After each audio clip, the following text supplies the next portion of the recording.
E esse tal do ego, né? Vamos falar sobre isso. Quando a gente está no processo de despertar de consciência, despertar espiritual, a gente ouve muito falar sobre esse tal de ego. E na maioria das vezes o que a gente ouve falar é que a gente deve destruir esse ego, combater esse ego, para conseguir evoluir, né? Mas de repente você se pega ouvindo alguma palestra, algum podcast de um professor ou de outro que fala algo meio contraditório, do tipo: Gandhi, Jesus, Martin Luther King eram avatares que tinham egos fortes. E aí bate aquele: como assim? Não era pra gente destruir o ego?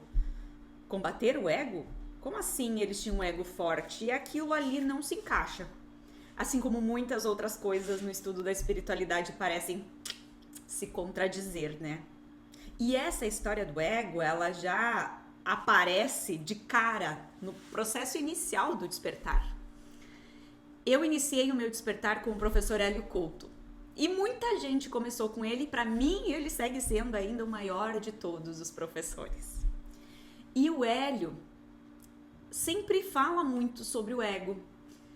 Muitas palestras dele, ele usa até aquele exemplo: porque você tá sentindo que tem que ir por ali, porque o teu caminho é por ali, mas o ego não, o ego quer ir aqui, e o ego quer isso, o ego quer isso, e aí a coisa dá errado.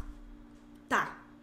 E aí em outros momentos ele mesmo comenta sobre Mahatma Gandhi, que ele fala muito, Akhenaton e outros avatares da história, e comenta essa história de que eles foram quem foram porque eles tinham um ego forte. Tá, então vamos lá, que história é essa? É pra gente ter um ego, não é pra gente ter um ego? É pra ser forte ou é pra ser fraco? É pra ser pequeno? É pra ser grande? Receta tudo isso, vamos lá, vamos do começo. O que é o ego? O ego é o que faz eu ser eu e você ser você.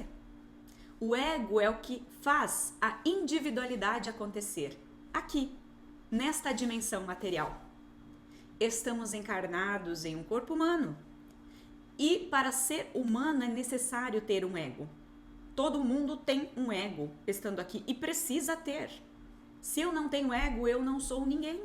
Então ter ego é imprescindível para estar aqui. Ele faz parte de você e vai sempre fazer. Você nunca vai destruir o teu ego. Ele nunca vai deixar de existir. Porque se ele deixar de existir, você deixa de existir. Agora, entre ter um ego grande e um ego forte é muito diferente. Então preste atenção nessa explicação, porque ela vai clarear a tua mente a partir de agora. Ter um ego grande significa pensar só em você. A pessoa que tem um ego grande é aquela pessoa: eu sou importante, eu mando, eu importo, eu faço, eu decido, eu, e o que tem lá fora não importa. É eu que importo, é o meu umbiguinho, é a minha vida, é o meu status. Esse é o ego grande. O ego forte é aquele que entende a sua individualidade, mas não vive uma individualidade. O ego forte é aquele que sabe quem é, sabe o que veio fazer aqui, sabe o que quer. Não se deixa abater pelos egos grandes lá fora. O ego forte é aquele que mantém sim a sua individualidade, mas segue sendo o todo.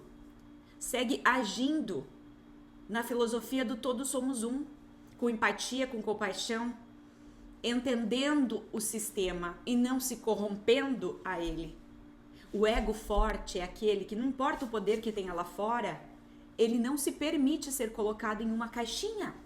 Ele não se permite ser reprimido, anulado. Ele não faz parte das massas.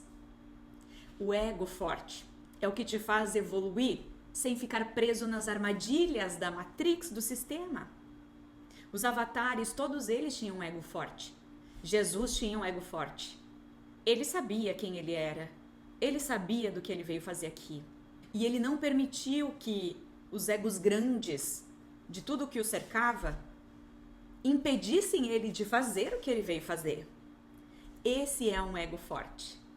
Então não tenha medo do teu ego. Fortaleça o teu ego. Não deixa que ele te engula.